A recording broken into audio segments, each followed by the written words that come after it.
नमस्कार। तो हमारा अगला टॉपिक है लीनियर इक्वेशंस इन टू वेरिएबल्स। मैथमेटिक्स की शुरुआत ही होती है 1 2 3 4, तो 2 तो आपको ऑलरेडी मालूम है कि ये नेचुरल नंबर है। हम इस टॉपिक को शुरू करेंगे बिल्कुल कॉन्सेप्ट से। तो आइए हम शुरू करते हैं।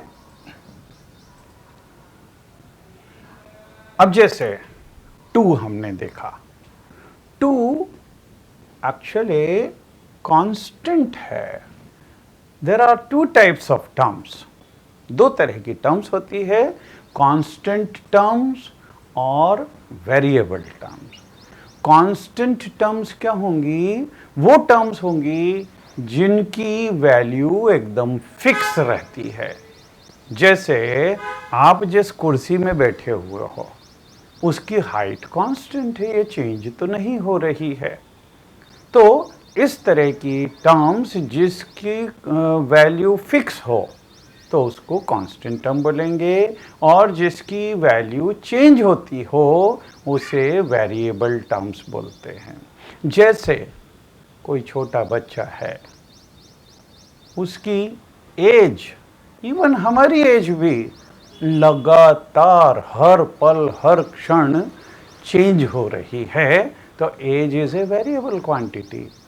अब जैसे जैसे एज चेंज होती है तो छोटे बच्चे की हाइट भी चेंज होती है, तो height is also a variable quantity. और जैसे जैसे हाइट बदलती है तो उसका वेट भी बदलता है। तो weight is also variable quantity, and we will see that weight is depending on the height and height is depending on the age. Means these are dependent variables also, they are depending on each other. ठीक है? तो constant terms और variable terms, जब इन दोनों को हम combine करते हैं, जब इन दोनों को कंबाइन किया, जैसे हम एक कोई कांस्टेंट टर्म लें, अगर 5, और वेरिएबल्स को हम in general x y z वगैरह से डिनोट करते हैं, तो अगर हम वेरिएबल टर्म लें, x भी हो सकता है, ये एक्स स्क्वायर भी हो सकता है, ये एक्स वाई भी हो सकता है, इस जिस तरह की टर्म्स ये वेरिएबल टर्म्स है।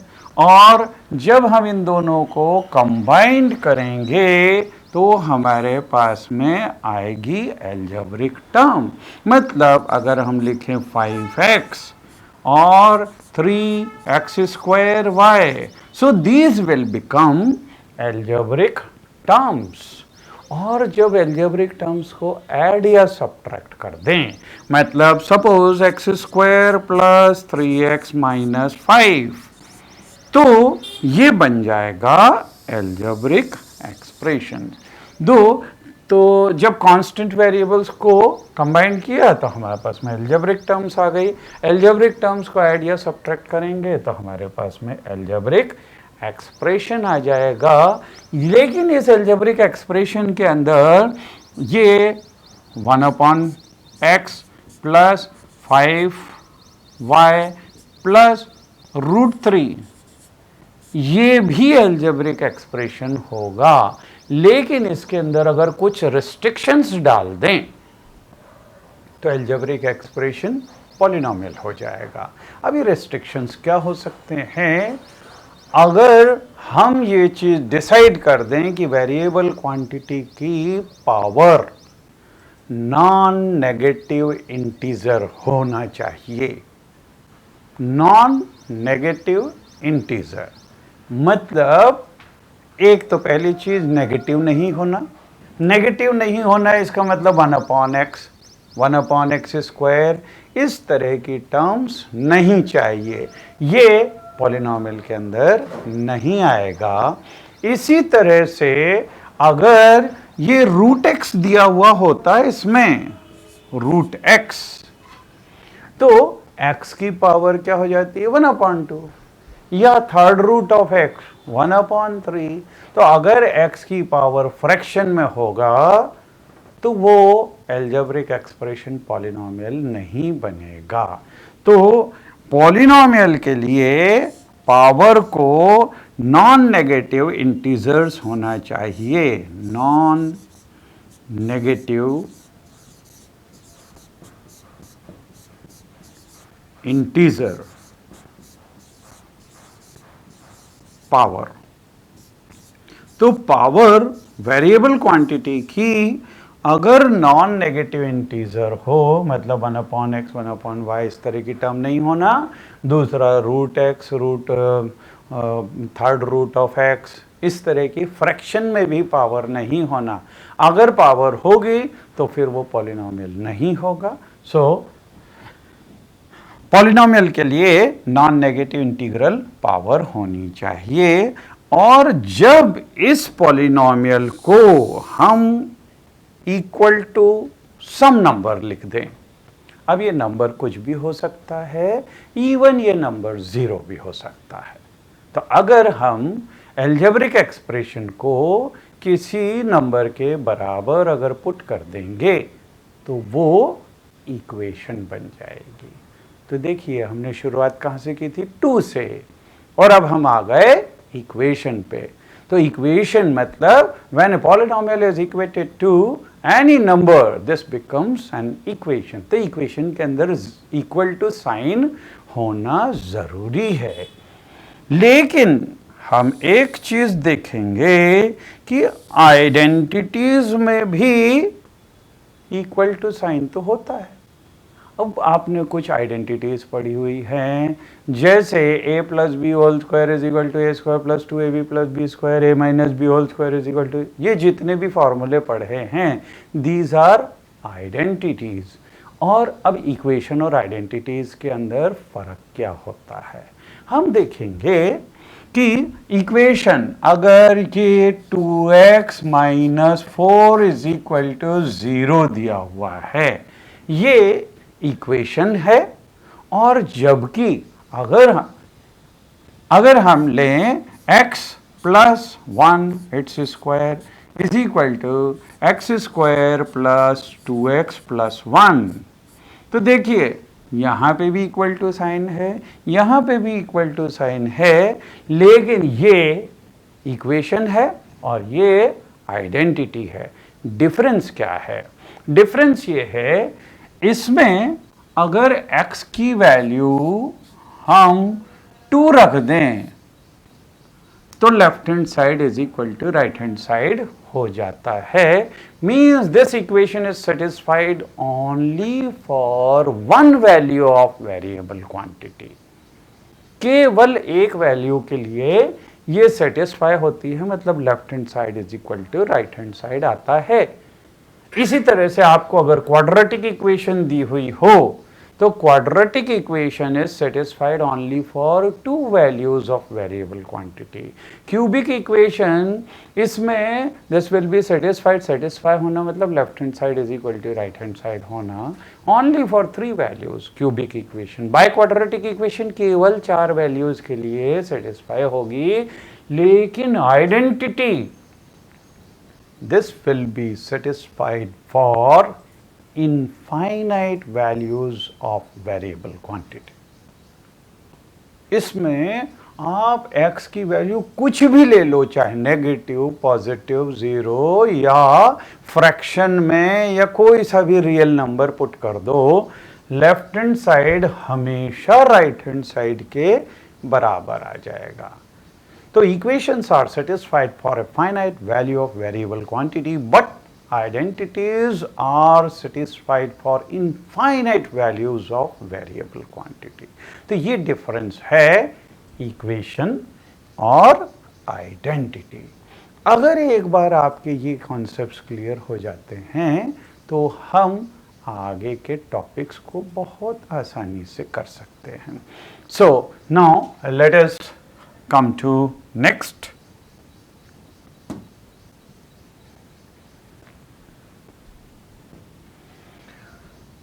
Now consistent and inconsistent।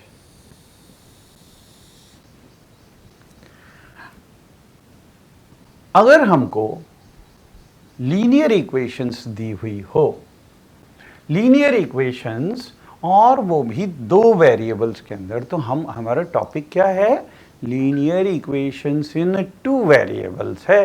तो हमारे पास में जो भी इक्वेशंस होंगी वो दो वेरिएबल्स में होनी चाहिए। अच्छा, अब इक्वेशन अगर हमने देख ली तो लीनियर क्या है, क्वाड्रेटिक क्या है, क्यूबिक क्या है, अभी मैंने आपको एग्जांपल दिया था। लेकिन लीनियर मतलब अगर वेरिएबल की पावर 1 हो, चाहे वो वेरिएबल x हो चाहे y हो, तो लीनियर के लिए वेरिएबल की पावर 1 हो, क्वाड्रेटिक के लिए पावर 2, क्यूबिक के लिए पावर 3, बाय क्वाड्रेटिक के लिए पावर 4। ठीक है, और हमारा टॉपिक क्या है, लीनियर इक्वेशंस इन टू वेरिएबल। तो लीनियर है मतलब x और y की वैल्यू केवल x और y की पावर केवल 1 हो सकती है, दो वेरिएबल्स हैं। अब इसमें चाहे x y हो, चाहे p q हो, चाहे r s हो, चाहे कुछ भी हो सकता है। ठीक है, तो इसकी जो जनरल फॉर्म होता है ax plus b y plus c is equal to 0 होता है लीनियर इक्वेशन का जनरल फॉर्म। अगर हमारे को दो इक्वेशंस दी हुई है, इसको अलग अलग करने के लिए a1x plus b1y plus c1 is equal to 0, a2x plus b2y plus c2 is equal to 0, अगर ये दो इक्वेशंस दी हुई हैं तो देखिए यहां पे a1 b1 c1, a1 b1 c a2 b2 ये कोएफिशिएंट्स हैं x और y के, and these are constant terms.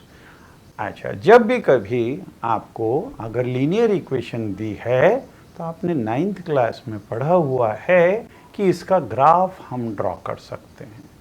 Graph draw करने के लिए हम y की वैल्यू को इन टर्म्स ऑफ x या x को इन टर्म्स ऑफ y ले लें, फिर एक टेबल बना लें, इसमें x को अलग अलग वैल्यूज़ दें और इसके साथ में y की अलग अलग वैल्यूज़ निकाल लें। तो ये x और y की वैल्यूज़ ऑर्डर्ड पेयर्स को फॉर्म करती है। ऑर्डर्ड पेयर्स मतलब कोऑर्डिनेट्स ऑफ पॉइंट। अगर इनको हम ग्राफ के अंदर प्लॉट करेंगे तो हम ये देखेंगे कि अगर लीनियर इक्वेशन दी हुई है तो इसका ग्राफ जब इन पॉइंट्स को हम ज्वाइन करेंगे तो this will B a straight line. तो लीनियर इक्वेशंस का ग्राफ वो स्ट्रेट लाइन होता है, ये आपने 9th क्लास में पढ़ा हुआ है। अब अगर एक की जगह दो इक्वेशंस दी हुई हैं, इसका मतलब हमारे पास में दो लाइंस आएंगी ग्राफ पेपर के अंदर। अगर हम इसको ड्रॉ करते हैं तो हम देखेंगे ये एक ग्राफ जो है ना, एक स्ट्रेट लाइन आएगा, ये दूसरी स्ट्रेट लाइन आएगा। यहां से हम क्या करें, यहां से a1 अपॉन a2 निकाल लें, b1 अपॉन b2 निकाल लें और c1 अपॉन c2 की वैल्यू निकाल लें। ठीक है, हम बिना ग्राफ ड्रॉ किए हुए ये बतला सकते हैं कि ये लाइंस किस तरह की होंगी। और देखिए यहां से लाइंस आर इंटरसेक्टिंग, तो इनका ग्राफ जो होगा ये लाइंस इंटरसेक्टिंग आएंगी। अगर एक लाइन यूं दूसरी लाइन यूं, तो ये इस पॉइंट के ऊपर इंटरसेक्ट कर रही हैं, तो ये इंटरसेक्टिंग लाइंस होगी if a1 upon a2 is not equal to, it should be not equal to b1 upon b2, and lines will be parallel if a1 upon a2 is equal to b1 upon b2 is not equal to, तो हम अगर a1 upon a2, b1 upon b2 और c1 upon c2 की value निकाल लें तो हम बिना ग्राफ ड्रॉ किए हुए ये निकाल सकते हैं कि ये लाइंस किस तरह की हैं। लाइंस एक दूसरे को इंटरसेक्ट कर रही है कि लाइंस एक दूसरे के साथ में पैरेलल हैं या कोइंसिडेंट है। ये एक ही लाइन है, दोनों लाइन एक दूसरे से कोइंसाइड कर रही है, मतलब एक ही लाइन की इक्वेशन है। तो उसके लिए पहला, lines are intersecting if a1 upon a2 is not equal to b1 upon b2। अगर ये होगा तो lines intersect करेंगी। और lines are parallel, ये lines parallel होगी if a1 upon a2 is equal to b1 upon b2 but this is not equal to c1 upon c2, तो lines parallel हो जाएगी। मतलब एक लाइन अगर ऐसी है तो दूसरी लाइन इसके पैरेलल बन जाएगी। ये इस तरह की लाइंस हो जाएगी। और लाइंस आर कोइंसिडेंट, ये लाइन इसके साथ में कोइंसाइड हो जाएगी अगर a1 upon a2 is equal to b1 upon b2 is equal to c1 upon c2, then lines will be coincident।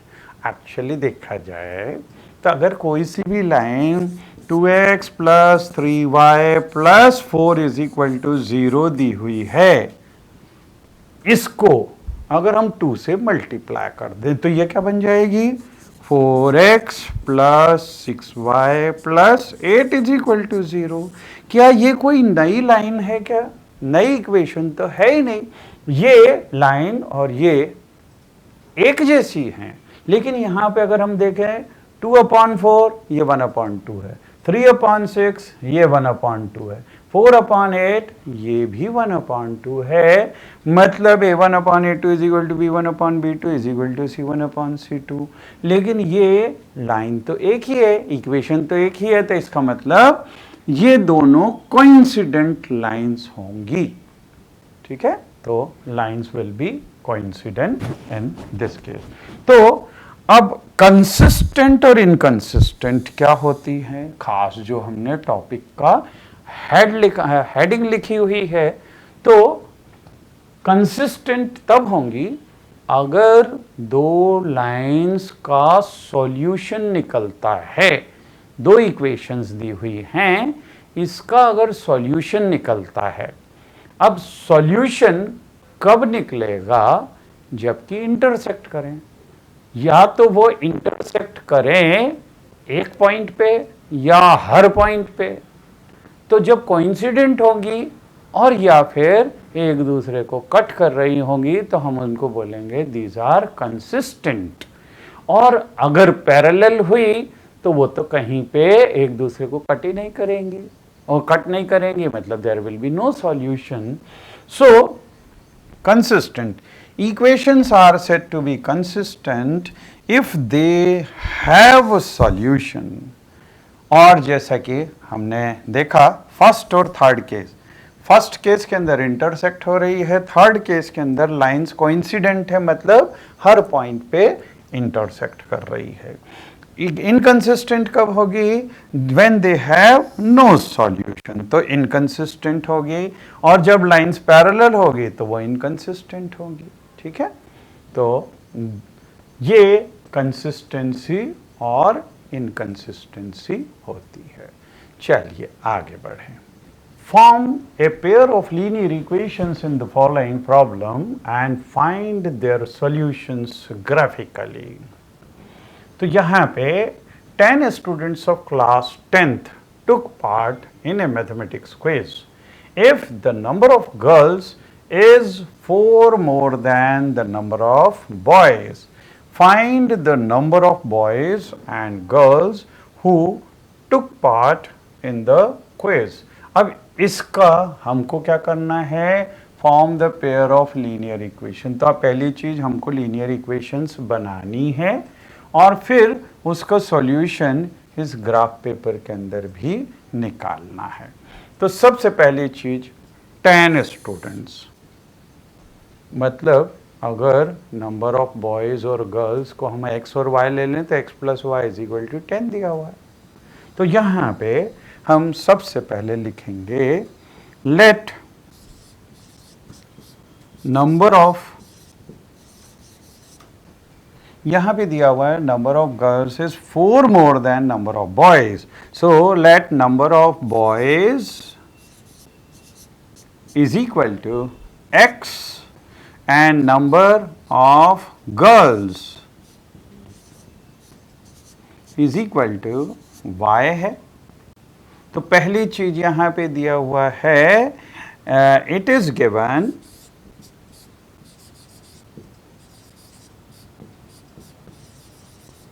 x plus y is equal to 10, ये पहली चीज। देन अनदर थिंग यहाँ पे दिया हुआ है number of girls is 4 more than number of boys, so also it is given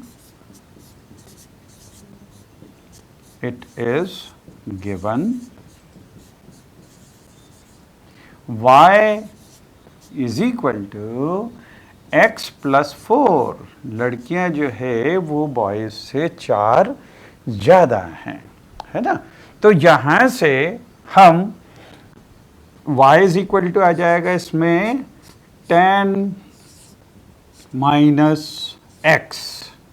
अब हम टेबल बनाएंगे, टेबल के अंदर इसके 4 पार्ट्स करेंगे,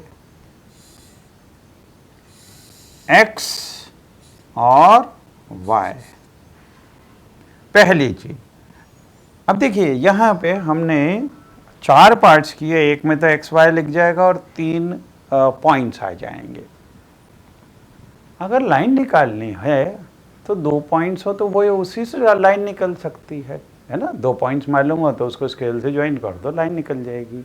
लेकिन हम यहाँ पे 3 ले रहे हैं, what is the reason behind it?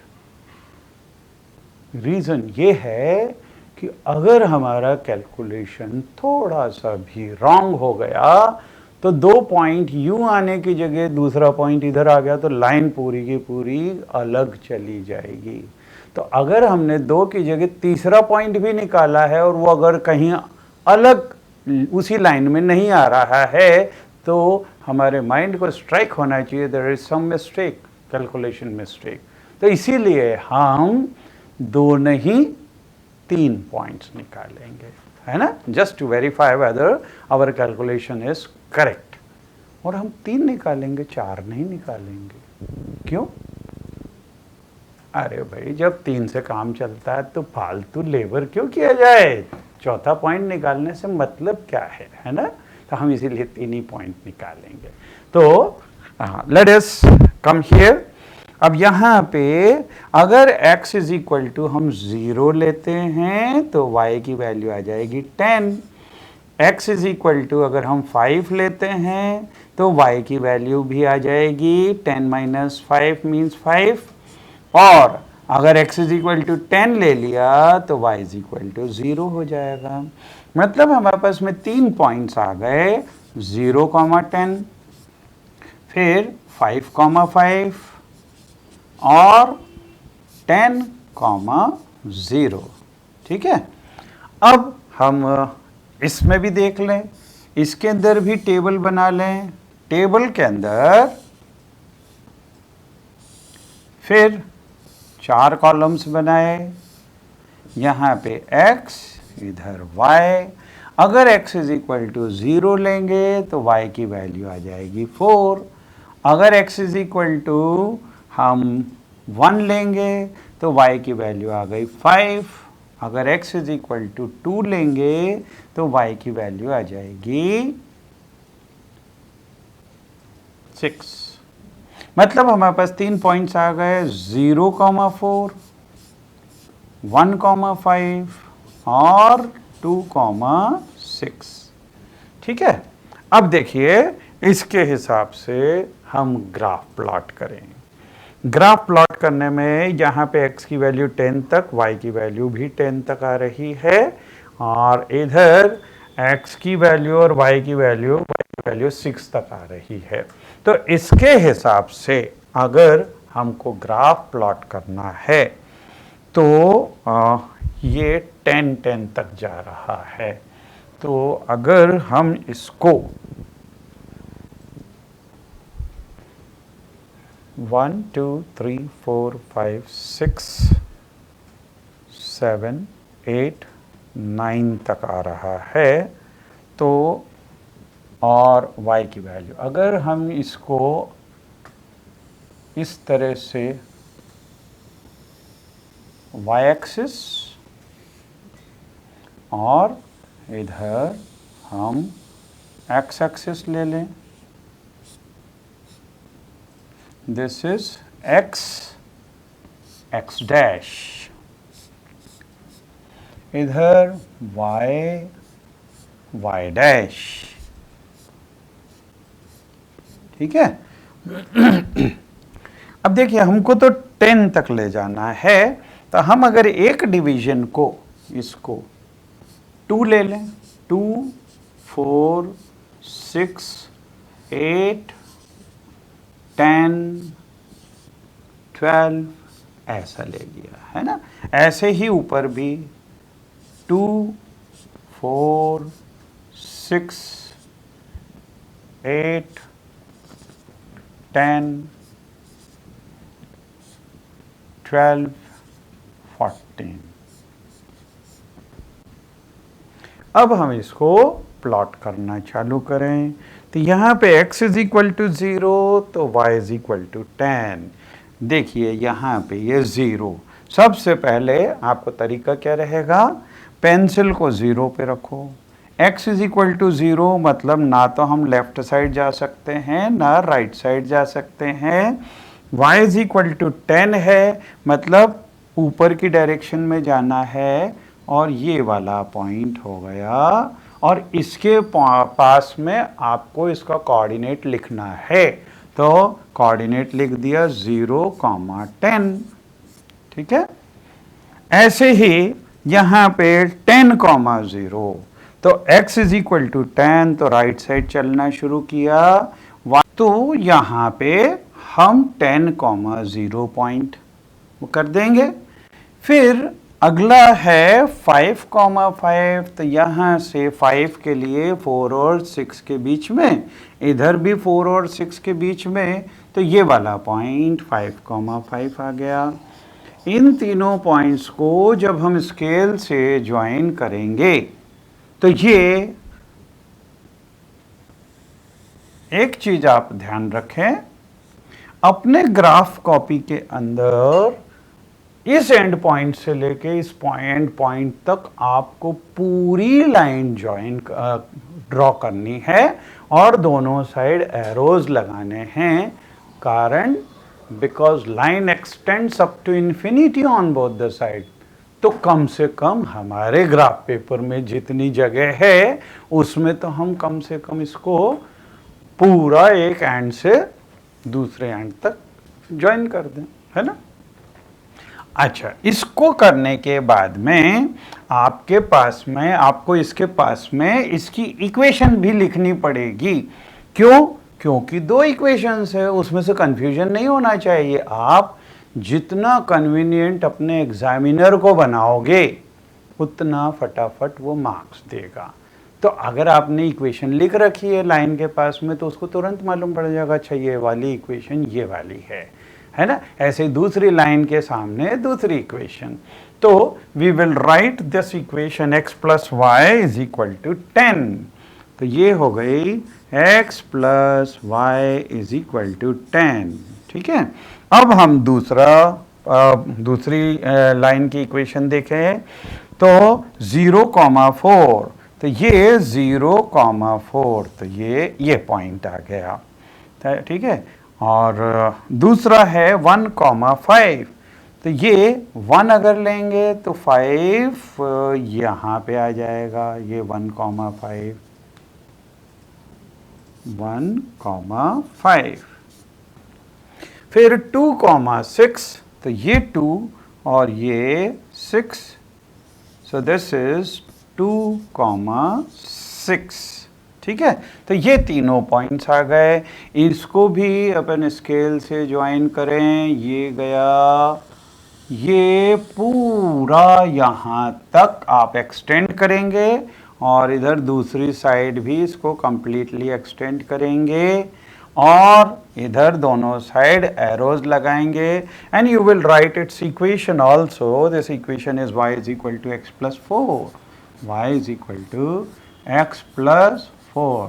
तो ये प्रोसीजर है ग्राफ प्लॉट करने की, और ये जहां पे भी इंटरसेक्ट करते हैं ये वाला पॉइंट, ये सॉल्यूशन होगा। इसके लिए हम देखें तो ये 5 आ रहा है यहाँ पे और इधर ये 7 आ रहा है। x is equal to 5 and y is equal to 7। ये हालांकि हमने यहाँ पे ग्राफ में हमने रफ फिगर बनाया है, ये फेयर फिगर नहीं है, लेकिन जब आप अच्छे से इसको ड्रॉ करेंगे तब आपको ये एक्यूरेट पॉइंट आएगा।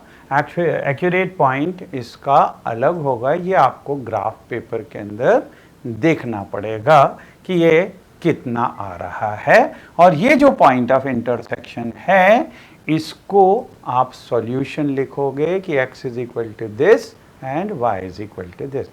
यहाँ पे हम कुछ नहीं बोल सकते क्योंकि we can not draw accurate graph paper, हमारे पास स्केल तो नहीं है, हमने तो हाथ से ज्वाइन किया है इसको, है ना। तो आप इस तरह से ड्रॉ करेंगे और जहाँ पे भी ये पॉइंट ऑफ इंटरसेक्शन आएगा वो आपका आंसर हो जाएगा।